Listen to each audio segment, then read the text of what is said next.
we're going to explore specifically Thomas Massie's bullshit with regards to the Schiff censorship. Now, the Republican House the other day attempted to condemn Adam Schiff. He's the Democrat that lorded over lying to people for a protracted period of time knowingly. He knowingly lied to the American public. He misused public funds to the tune of tens of millions of dollars as part of his witch hunt bullshit. And he knew that it was bullshit. He obviously knew.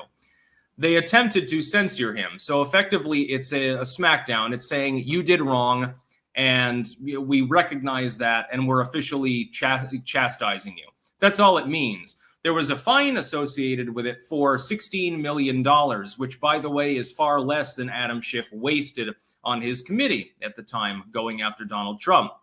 Now, context. Thomas Massie has endorsed Ron DeSantis. Some of the unipartyists, there were 20 Republicans that voted with the Dems to shelf this in order to not actually have a motion to condemn Adam Schiff at all. They didn't even want a full floor vote on the censorship. They wanted to table it entirely, not even discuss the matter. They are all stooges. Every single one of them is a sellout. And they fall into two camps. There are those that are doing that because Orange Man bad. And then there are those that are doing it because Republicans don't like to win. And it's about an even mix. Either one of those groups, by the way, would have been enough votes to table the resolution. The resolution simply said, Adam Schiff, you done fucked up, and now you owe money because you wasted a shit ton of money. Thomas Massie, of all of the people that decided to cross aisles to vote with the Democrats to defend a TDS-suffering Democrat, and hand him his slot in California, which he's going for in the wake of some of their political shakeups there. There's a little bit of a reshuffling of the deck. Adam Schiff is one of the primary recipients of aid as the result of this move. With this, Thomas Massie came out the other day, and he made a tweet. And by the way, he's attempting to mock people that are mocking him on Twitter, and said, well, I can't vote for this because of the 8th and 27th Amendments. It's unconstitutional to do what we're about to do. So we're going to read the 8th and 27th constitutional amendments and see if we can identify anything that is pertinent to Adam Schiff being fined millions of dollars for having wasted many more millions of dollars. Shall we? Let's read them verbatim. Amendment 8. Excessive bail shall not be required, nor excessive fines imposed, nor cruel and unusual punishments inflicted. Now, this isn't a bail issue.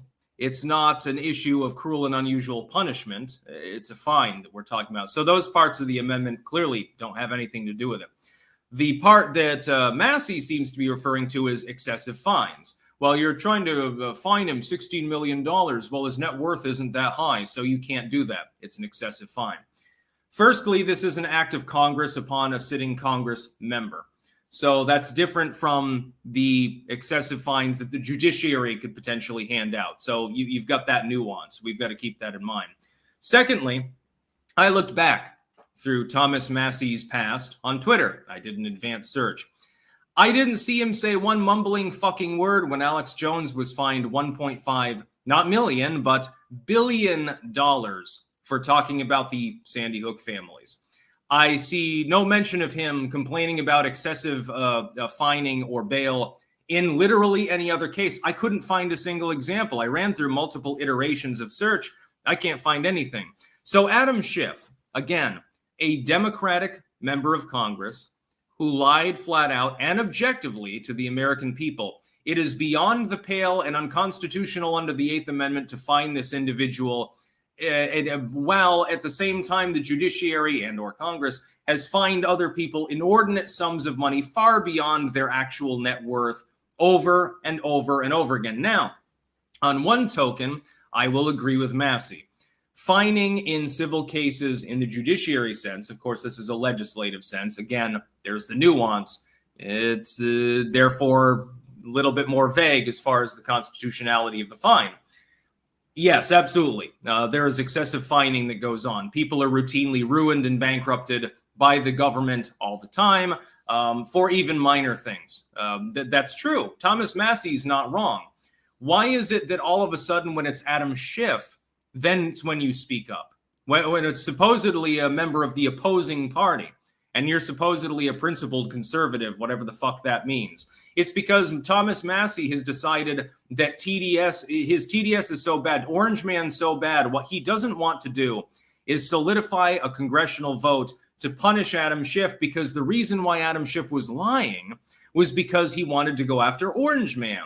But Thomas Massie doesn't like Orange Man. He likes Ron DeSantis, so he doesn't want to vote for it. So he drags out this lame constitutional concept, which does not even apply. Next, we'll look at the other amendment that he mentions, the 27th Amendment. Now, maybe this one, maybe it fits a little bit more, like an out-of-place Lego brick. Let's read it and find out.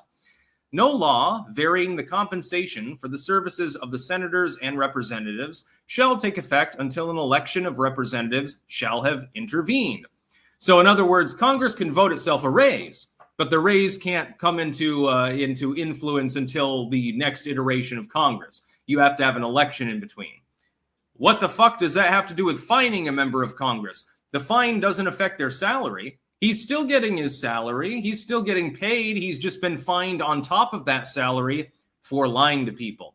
The fact that Thomas Massie expects his fans to be so fucking retarded that they would take the 27th Amendment if they knew anything about it, and well, 99% of them don't. It's the general public doesn't know anything about the Constitution beyond a couple of amendments, depending on which ones the party happens to be talking about profusely at the time, and then they typically misinterpret them.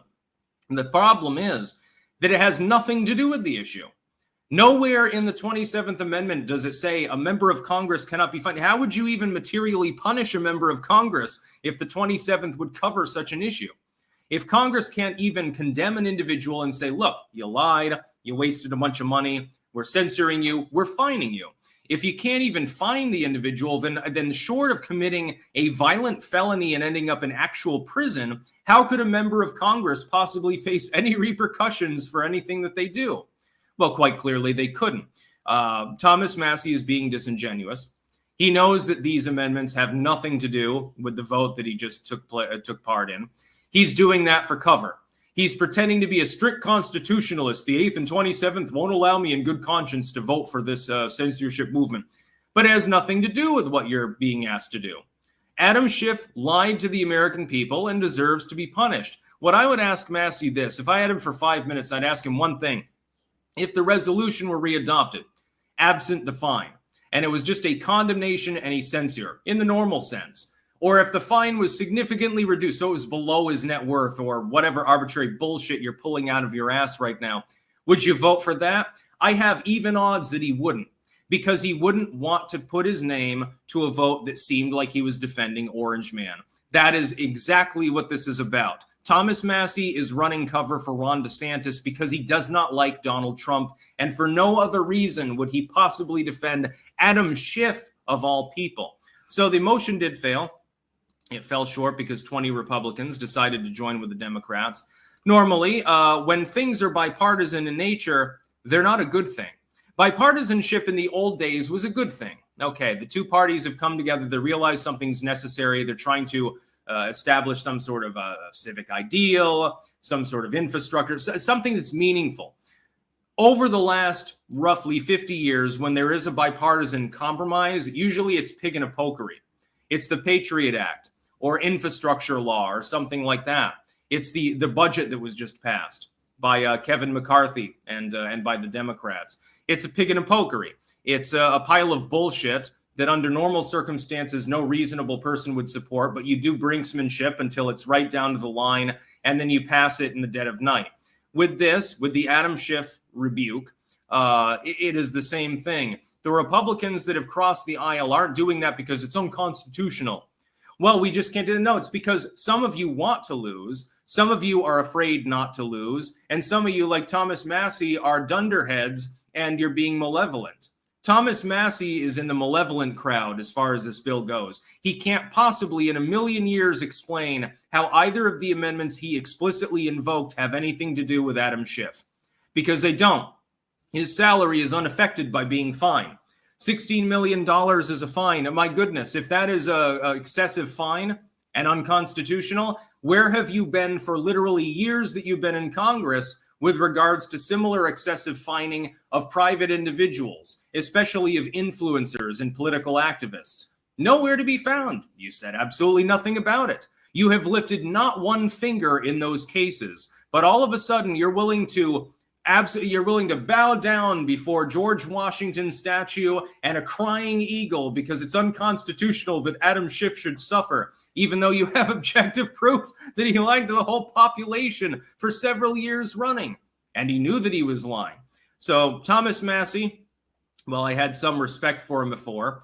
I didn't necessarily respect his endorsement of DeSantis, but I had no specific personal gripe with him ideologically. He's in the trash can now, irredeemably.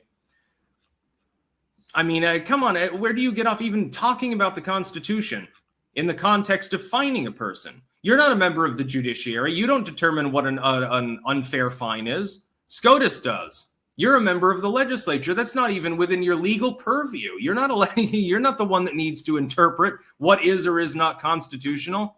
You ask every member of Congress what the Eighth Amendment cutoff is for what would be an excessive fine. You're going to get 200 different answers. So why even bother talking about it? And by the way, he's being dogpiled by a lot of people as a result of his dumb opinion, which I find funny. He deserves it.